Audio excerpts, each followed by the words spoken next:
পাকিস্তানের বিপক্ষে বিশ্বকাপ বাছাই পর্বের শেষ ম্যাচে ৬২ বল থাকতে ৭ উইকেটে হেরে যায় বাংলাদেশ নারী ক্রিকেট দল।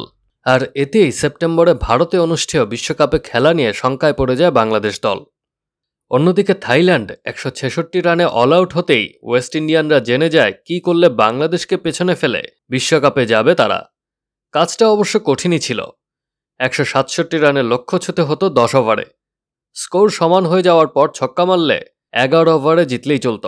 ক্যারিবীয়রা সেই কাজ প্রায় করেই ফেলেছিল। ওয়েস্ট ইন্ডিজ ১০.৫ ওভারে ৬ উইকেটের বড় ব্যবধানে জিতেও বাদ পড়েছে আগামী বিশ্বকাপ থেকে।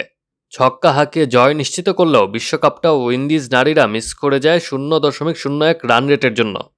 বাংলাদেশের net run rate plus ০.৬৩৯, West ইন্ডিজের রান রেট প্লাস ০.৬২৬। আর সেই এক বলে সমীকরণ মিলিয়ে বাংলাদেশের ঠাঁই হল নভেম্বরে অনুষ্ঠিতব্য বিশ্বকাপে। ভারতে অনুষ্ঠিত হতে যাওয়া বিশ্বকাপে খেলবে ৮ দল। এর মধ্যে স্বাগতিক ভারত সহ ৬ দল সরাসরি বিশ্বকাপের টিকিট পায়। বাকি ৫ দল হল অস্ট্রেলিয়া, ইংল্যান্ড, দক্ষিণ আফ্রিকা, নিউজিল্যান্ড ও শ্রীলঙ্কা।